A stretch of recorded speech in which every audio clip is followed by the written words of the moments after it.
स्वागत है आपका आज के एपिसोड में। चलिए शुरुआत करते हैं पिछले अभ्यास प्रश्न के साथ। हल्दी घाटी का युद्ध मेवाड़ के राणा प्रताप सिंह और आमेर के राजा मान सिंह के बीच किस वर्ष लड़ा गया था? ए 1454 में, बी 1576 में, सी 1601 में या डी 1666 में? इस प्रश्न का सही उत्तर है विकल्प बी 1576 में। चलिए देखते हैं इसके विश्लेषण को। हल्दी घाटी का युद्ध। हल्दी घाटी का युद्ध वर्ष 1576 में मेवाड़ के राणा प्रताप सिंह और आमेर के राजा मान सिंह के बीच हुआ था, जो मुगल सम्राट अकबर का सेनापति था। महाराणा प्रताप ने बहादुरी से युद्ध किया, किंतु अंततः मुगल सेना से पराजित हुए। ऐसी मान्यता है कि महाराणा प्रताप के वफादार घोड़े चेतक ने युद्ध के मैदान से बाहर निकलते समय अपने प्राण त्याग दिए थे।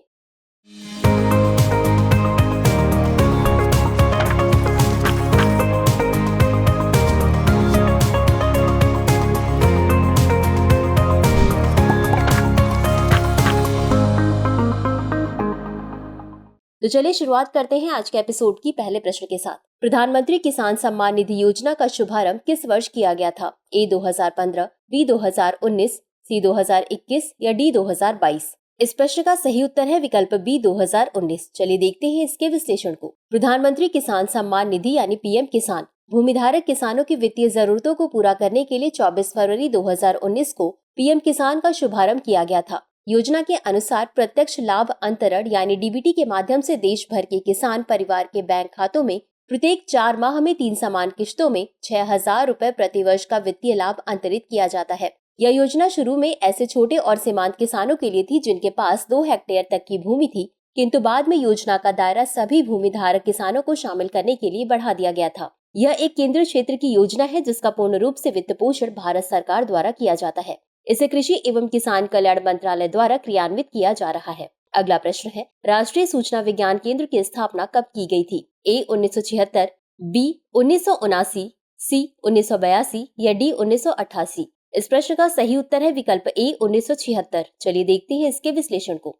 राष्ट्रीय सूचना विज्ञान केंद्र, इसकी स्थापना वर्ष 1976 में हुई थी और यह नई दिल्ली में स्थित है। यह केंद्र सरकार, राज्य सरकारों और केंद्र शासित प्रदेशों के प्रशासन को नेटवर्क तथा ई गवर्नेंस सहायता प्रदान करता है। अगला प्रश्न है, नागी और नकटी पक्षी अभ्यारण्य बिहार के निम्नलिखित में से किस जिले में स्थित है? ए दरभंगा, बी कटिहार, सी गोपालगंज, सी जमुई? इस प्रश्न का सही उत्तर है विकल्प डी जमुई। चलिए देखते हैं इसके विश्लेषण को। नागी और नकटी पक्षी अभ्यारण्य बिहार के जमुई जिले में स्थित है। हाल ही में इन्हें रामसर कन्वेंशन के तहत अंतर्राष्ट्रीय महत्व के वेटलैंड्स की वैश्विक सूची में जोड़ा गया है।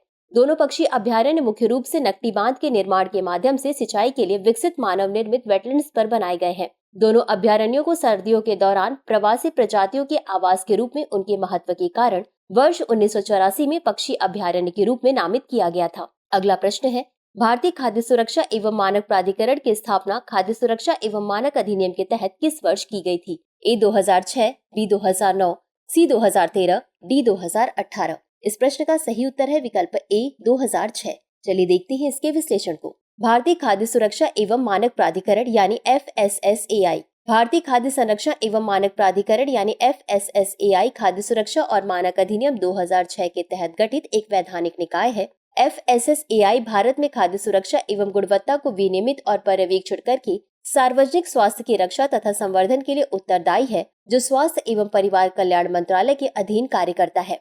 FSSAI का मुख्यालय नई दिल्ली में है और देश भर में इसके 8 क्षेत्रीय कार्यालय हैं। FSSAI के अध्यक्ष और मुख्य कार्यकारी अधिकारी की नियुक्ति केंद्र सरकार द्वारा की जाती है। अगला प्रश्न है, उत्तर प्रदेश के निम्नलिखित में से किस शहर में महाकुंभ का आयोजन किया जाता है? ए वाराणसी, बी झांसी, सी प्रयागराज, डी गोरखपुर? इस प्रश्न का सही उत्तर है विकल्प सी प्रयागराज। चलिए देखते हैं इसके विश्लेषण को। महाकुंभ का आयोजन उत्तर प्रदेश के प्रयागराज शहर में किया जाता है। कुंभ मेला संयुक्त राष्ट्र शैक्षिक, वैज्ञानिक एवं सांस्कृतिक संगठन मानवता की अमूर्त सांस्कृतिक विरासत की प्रतिनिधि सूची के अंतर्गत आता है। यह पृथ्वी पर तीर्थयात्रियों का सबसे बड़ा शांतिपूर्ण समागम है, जिसके दौरान तीर्थयात्री पवित्र नदी में स्नान या डुबकी लगाते हैं। यह नासिक में गोदावरी नदी, उज्जैन में क्षिप्रा नदी, हरिद्वार में गंगा व प्रयागराज में गंगा, यमुना एवं पौराणिक नदी सरस्वती के संगम पर आयोजित होता है। अगला प्रश्न है, नक्सलवाद की शुरुआत किस वर्ष में स्थानीय जमींदारों के खिलाफ विद्रोह के रूप में हुई थी? ए 1967, बी 1970, सी 1974, डी 1980? इस प्रश्न का सही उत्तर है विकल्प ए 1967। चलिए देखते हैं इसके विश्लेषण को। नक्सलवाद की उत्पत्ति स्थानीय जमींदारों के खिलाफ विद्रोह के रूप में हुई, जिन्होंने भूमि विवाद को लेकर किसानों की पिटाई की थी। यह विद्रोह वर्ष 1967 में कानू सान्याल और जगन संथाल के नेतृत्व में मेहनतकश किसानों के बीच भूमि के उचित पुनर्वितरण के उद्देश्य से शुरू किया गया था। पश्चिम बंगाल से शुरू हुआ यह आंदोलन पूर्वी भारत के कम विकसित क्षेत्रों जैसे छत्तीसगढ़, ओडिशा और आंध्र प्रदेश तक फैल चुका है। ऐसा माना जाता है कि नक्सली माओवादी राजनीतिक भावनाओं और विचारधारा का समर्थन करते हैं। अगला प्रश्न है, छत्तीसगढ़ के निम्नलिखित में से किस जिले में सतनामी समुदाय ने हाल ही में विरोध प्रदर्शन शुरू किया है? ए बलरामपुर, बी बलौदाबाजार, सी कबीरधाम, डी रायपुर। इस प्रश्न का सही उत्तर है विकल्प बी बलौदाबाजार। चलिए देखते हैं इसके विश्लेषण को। हाल ही में छत्तीसगढ़ के बलौदाबाजार जिले में अनुसूचित जाति सतनामी समाज के कई सदस्यों ने अपने धार्मिक स्थल जैतखाम पर अतिक्रमण के विरोध में हिंसक प्रदर्शन करते हुए कलेक्ट्रेट भवन के एक हिस्से में आग लगा दी, वाहनों को क्षतिग्रस्त किया तथा पुलिस के साथ झड़प की।